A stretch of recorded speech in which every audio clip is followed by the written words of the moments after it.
আশহাদু আল্লা ইলাহা ইল্লাল্লাহ আশহাদু আল্লা ইলাহা ইল্লাল্লাহ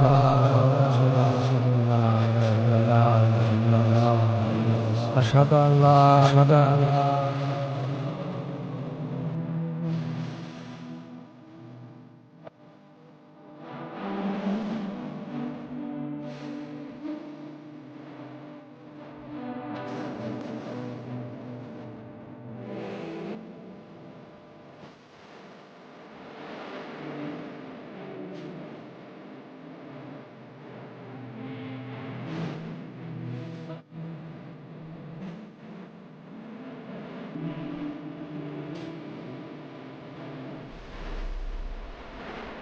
أشهد أن لا إله إلا الله أشهد أن لا إله إلا الله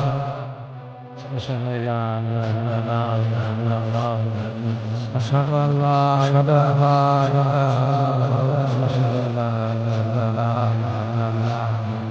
أشهد أن لا إله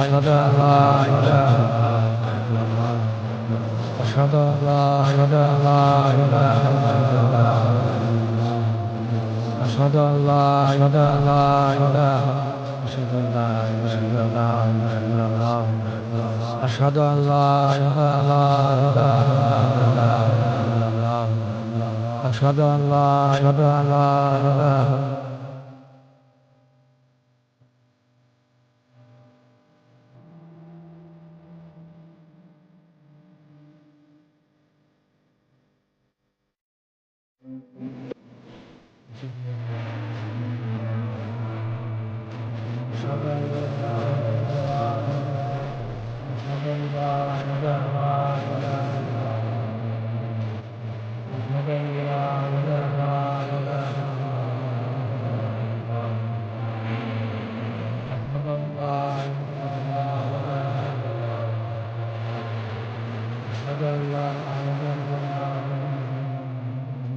এই মানুষটার মতো ইমানদার মানুষ আমাদের গ্রামের একটাও নেই রে। ঠিকই বলিস, এই যুগে আর মানুষ পাওয়াই যায়। সবাই লাশটা ধরেন। টাকার পাহাড়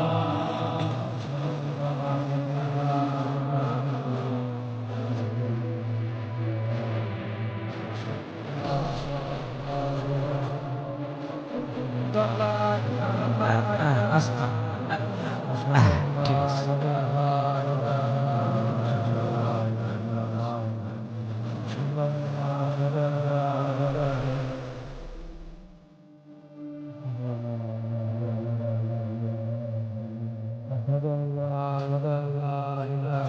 হুজুর, ওই দোয়াটা যেন কি একটু বলে দেন, আমরা সবাই পড়ি। তাহলে সবাই আমার সঙ্গে বলেন, বিসমিল্লাহি বিসমিল্লাহি ওয়ালা ওয়ালা মিল্লাতি মিল্লাতি রাসূলুল্লাহ। রাসূলুল্লাহ।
তোকে রোডে বসিয়ে বেল বাজাবো,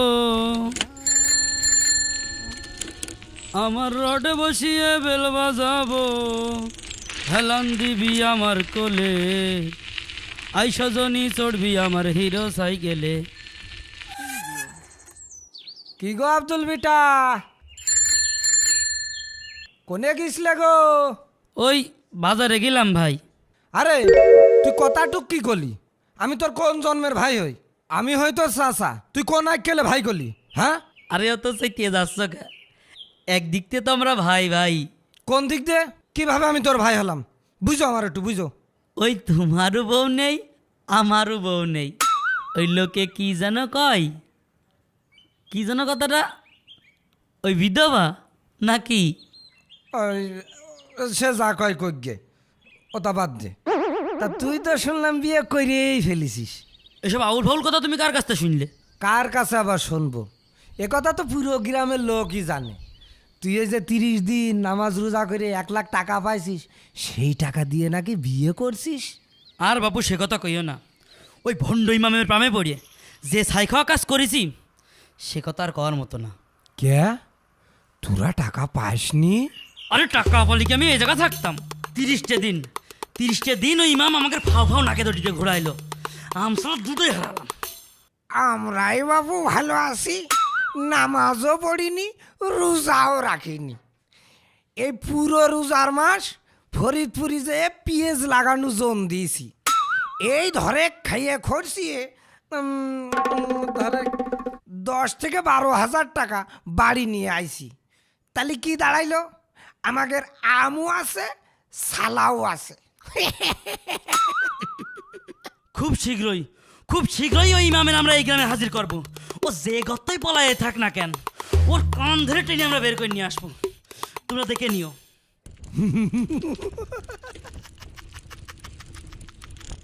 এই যা, ওর সাথে ফাও ফেসাল পারতি যাই আমি যে পুকুরে জাল ফেলাইছি, সেইটাই গিয়েছি আমি ভুলে।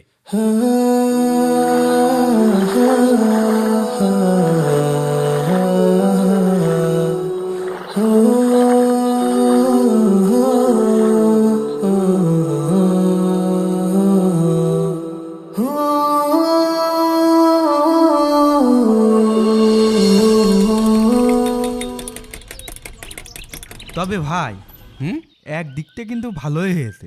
তুই এখানে ভালোর কি দেখলি? ভালোর দিকটা হলো এখন আর মসজিদে কেউ আজানও দেয় না, আমাদেরও কাজ কাম ফেলেছে, ফাও ফাও মসজিদে নামাজ পড়তে যেতে হয় না। পুরো একটা মাস কি করলাম না ক? যেখানে তোর ভাবির এক উক্ত ভাত না রান্না করলি চুলোর মুঠো ধরে পিঠে সাল পর্যন্ত তুলে ফেলাইছি। সেখানে একটা মাস খেয়ে না খেয়ে নামাজ পড়েছি, রোজা রাখেছি। আমিও কি কম কষ্ট করেছি? ভাবলাম টাকাটা পাইলে একটা মোটর সাইকেল কিনবো, তাও হইল না। কিন্তু ভাই, ইমাম সাহেব কনে গেল? আমারও তো একই প্রশ্ন। ওই অতটুকু সময়ের মধ্যে ইমাম সাহেব কোনে যেতে পারে?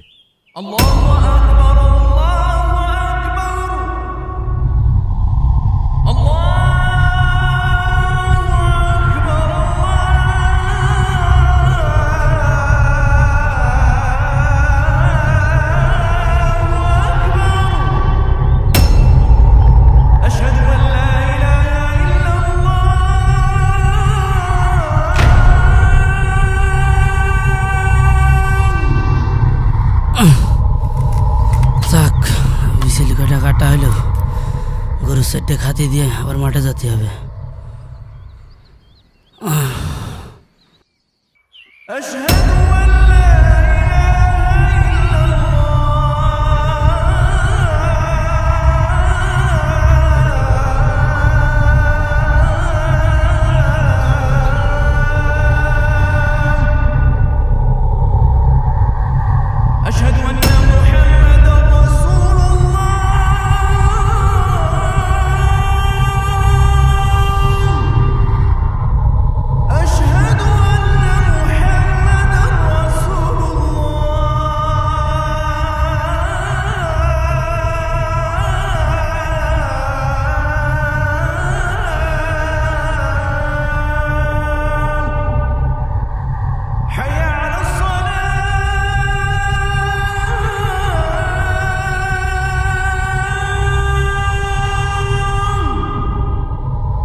এই ভাই, আপনি আমাদেরকে এই মসজিদের সামনে নিয়ে আসলেন কেন? আপনাকে তো বললাম আমরা মঙ্গলপুর বাজারে যাব। কই আমি তো হঠাৎ করে কেমন জানি মাথাটা ঘুরে উঠলো। তাড়াতাড়ি ভ্যান ঘোরান, মঙ্গলপুর বাজারে যেতে হবে। আমি তো রাস্তা দিয়েই ভ্যান চালাচ্ছিলাম, তাহলে এই জায়গায় আসলাম কি করে? না, কিছুই তো বুঝতে পারছি না। আচ্ছা, আরে হায়দার, তুই আর আমি না দোকানে বসেছিলাম? হ্যাঁ ভাই, আমরা এই মসজিদের সামনে আসলাম কি করে? আমি তো গরুর খাতে দিচ্ছিলাম, বিচেলি ঝরিও আমার মা যায়। হ্যাঁ, আমি এখানে আসলাম কি করে? হঠাৎ হঠাৎ কিরম যেন আমার মাথাটা ঘুরে উঠলো, মনে হলো কিসের টানে যেন আমি এখানে চলে আসলাম।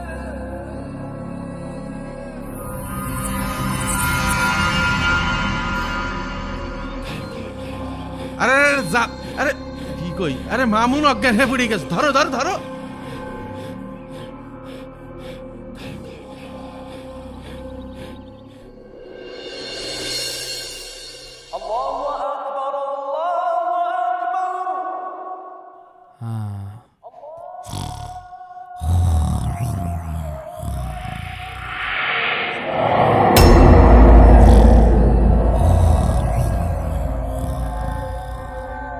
আনোয়ার, আনোয়ার, মসজিদে আজান দিচ্ছে, ওঠো। আনোয়ার, ওঠো ওঠো।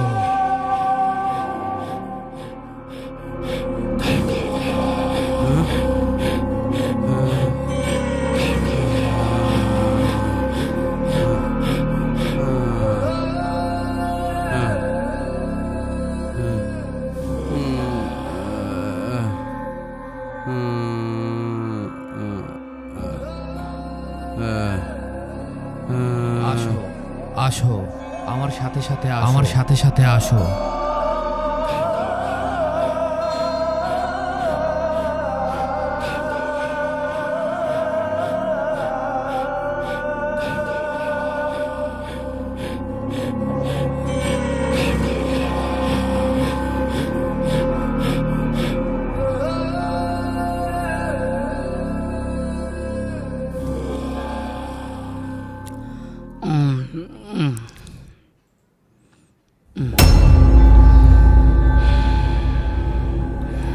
আব্দুল, আব্দুল,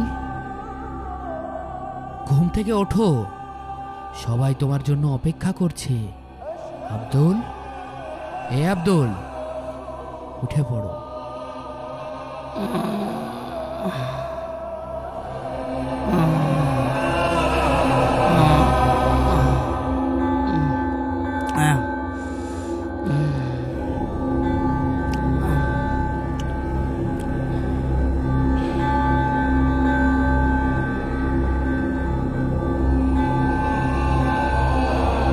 আসো, আমার সাথে সাথে আসো।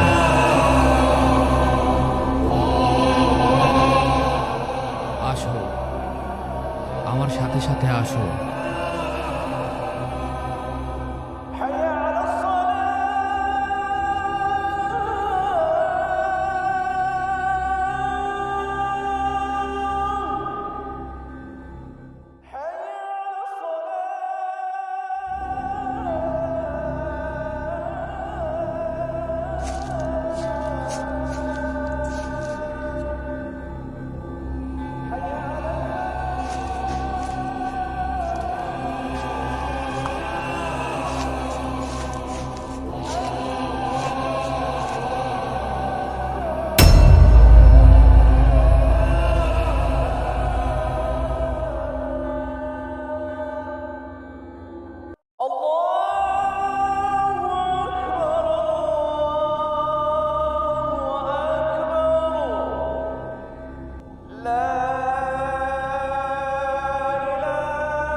এ কি, আমি এই জায়গাকে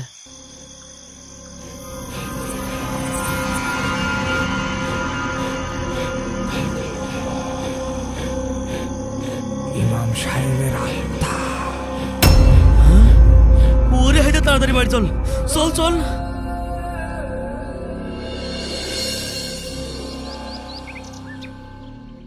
ভাই আমি তো কিছুই বুঝতে পারছি না, এসব কি হচ্ছে আমাকে সাথে।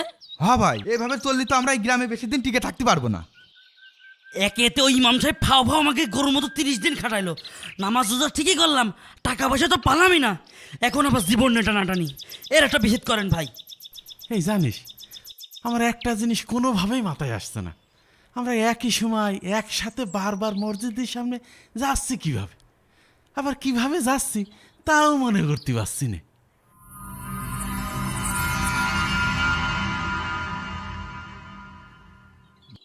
ভাই আমার কি মনে হয় জানেন, ওই ইমাম সাহেবের আত্মা আমাদের জাদু করে বারবার ওই মসজিদে নিয়ে যাচ্ছে। কি সব আবল তাবল কথা বলছিস? জ্যান্ত মানুষের আবার আত্মা হয় নাই? তে আপনি শিওরই বা আসছেন কি করে যে ইমাম সাহেব এখনো বেঁচে রয়েছে?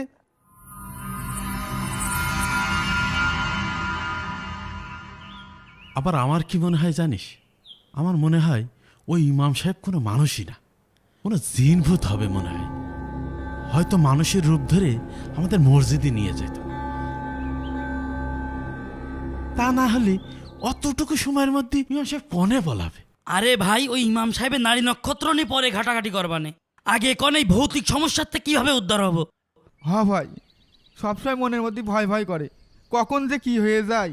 তার কাজের কপাল হাসরাই, এদিকে 1 লাখ টাকাও পেলাম না, আবার জীবন নিয়ে টানাটানি। এই সব দোষ তোমাদের জন্যই যত সব ঝামেলা। এই কি করলি তুই? আমাকে জন্য সমস্যা মানে? তোমাদের জন্যই তো, তোমাদের ওই লোভের জন্যই তো আজকে এত সব ঝামেলা। 1 লাখ টাকা কামাবে কে? গতর গামিয়ে টাকা কামাতে খুব কষ্ট, তাই না? এই দেখ, একদম ফাও কথা কবি না, আমি কি একা নামাজ পড়তে গেছি? এই গ্রামে সবাই নামাজ পড়তে গিয়েছে। আমরা তো আর যাইনি, কিন্তু তোমাদের পাপের বোঝা ঠিকই আমাকে নেওয়া লাগছে। এই তোরা থাম, যা হবার তো হয়েই গেছে।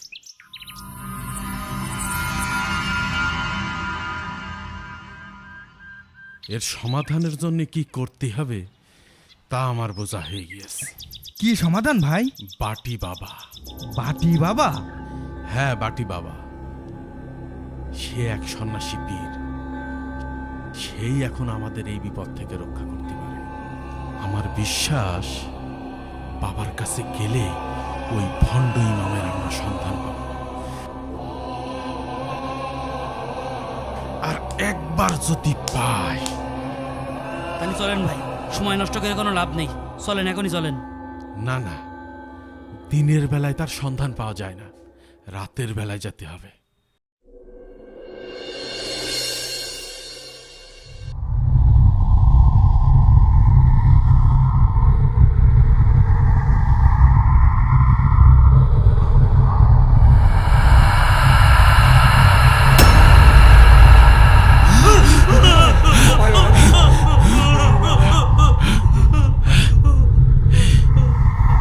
ভয় পাবেন না, আমাদের বাটি বাবা পাঠিয়েছে, আসেন আমাদের পিছু পিছু আসেন।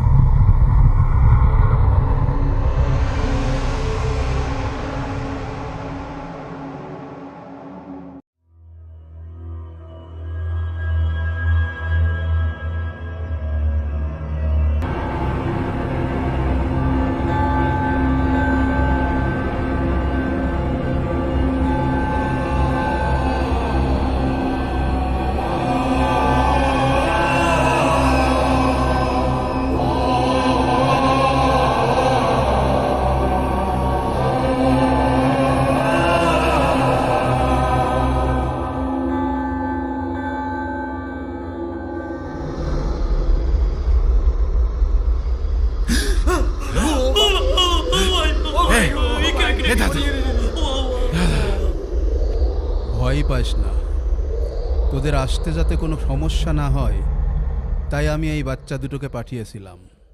বস।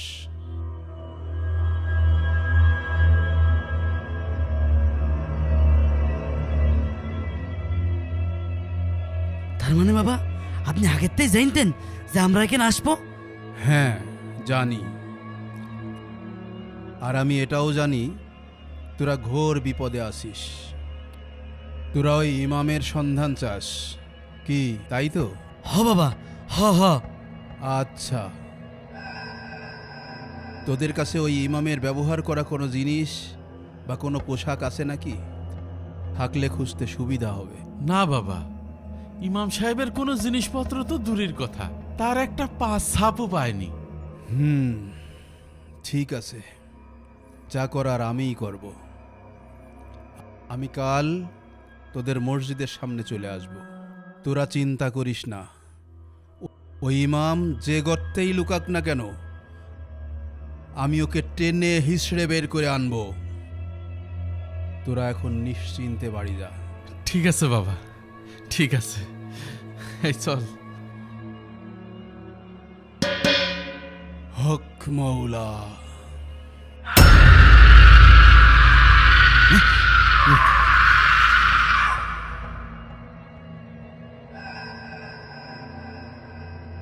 কি হলো বাবা, বাটিতে এমন আওয়াজ করলেন যে?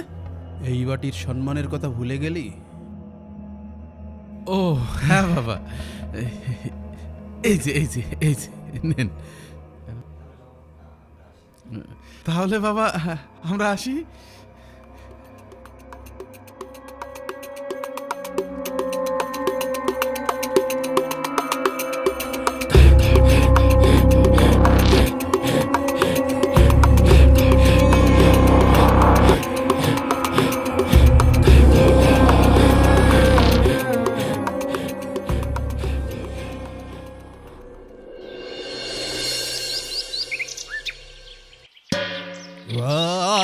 তারা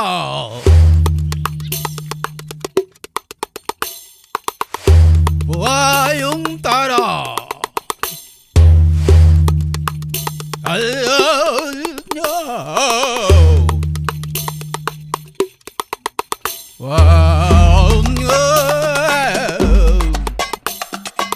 কোথায় তুই কোথায়? পথ দেখা।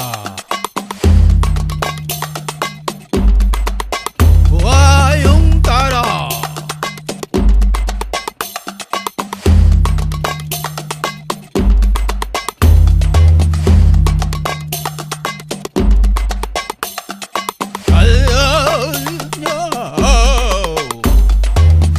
কোথায় তুই? পথ দেখা।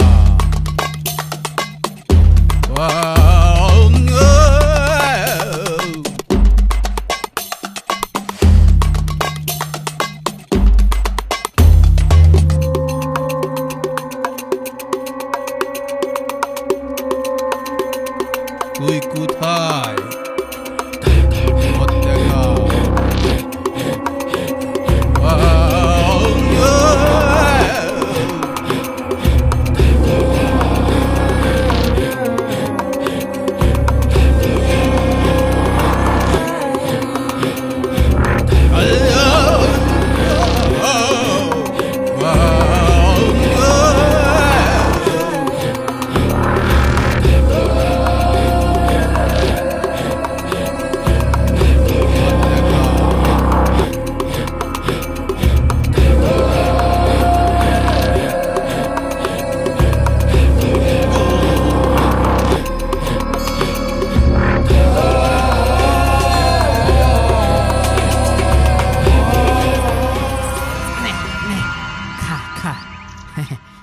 তোরা যত তাড়াতাড়ি খাবি তত বড় হবি, আর ততই তো আবার বেশি বেশি টাকা দিবি।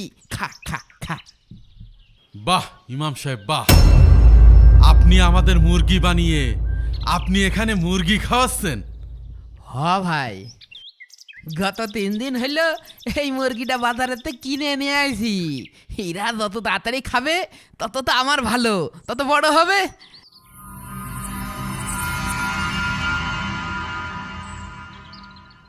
কিন্তু আপনারা কারা? আর আমাকে ইমাম সাহেব বলছেন কেন? আপনি আমাকে চিনতে পারছেন না? না, আমি তো আপনাকে এর আগে কোনোদিন দেখিনি।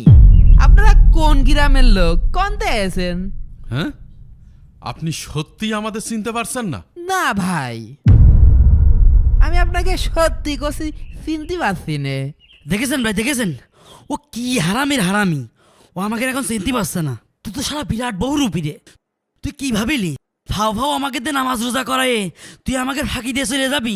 তোর আমরা খুঁজে পাবো না না?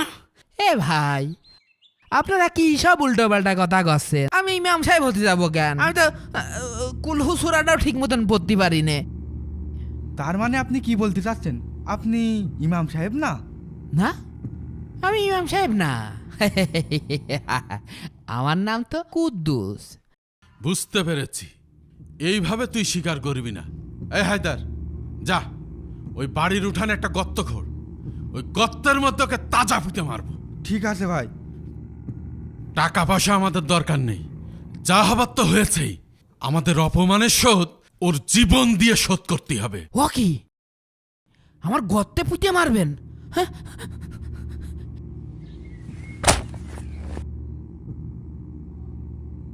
ও ভাই, ভাই ভাই আমার মাফ করে দেন ভাই, কানে ধরছে, আমি ইমাম সাহেব না ভাই। ও ভাই, ভাই ভাই আমার মাফ করে দেন ভাই। ও ভাই, ভাই আমার ভুল হয়ে গেছে ভাই। ভাই আমি ইমাম সাহেব না ভাই, আপনাকে ভুল হচ্ছে ভাই। ভাই আপনার পায়ে ধরি ভাই। ভাই ভাই আপনি একটু কিছু করেন ভাই।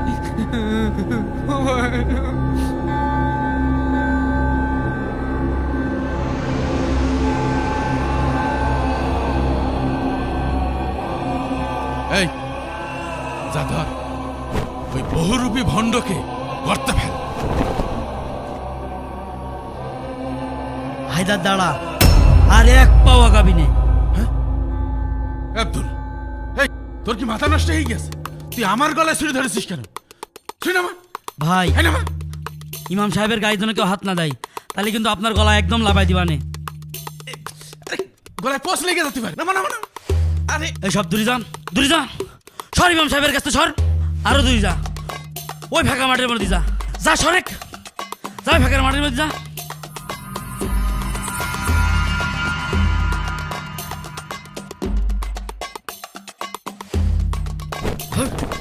ইমাম সাহেব, হ্যাঁ বাঁচতে চাইলে আমার সাথে পালান।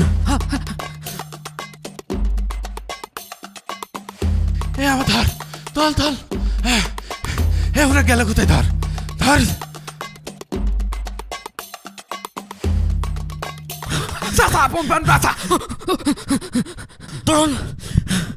আপনারা ইমাম সাহেব,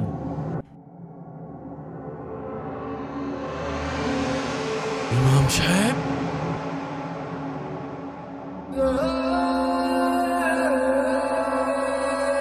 লালসা নাটকের সকল প্রশ্নের উত্তর পাবেন তৃতীয় পর্বে। তাই যারা যারা পার্ট 3 দেখতে চান কমেন্ট করুন।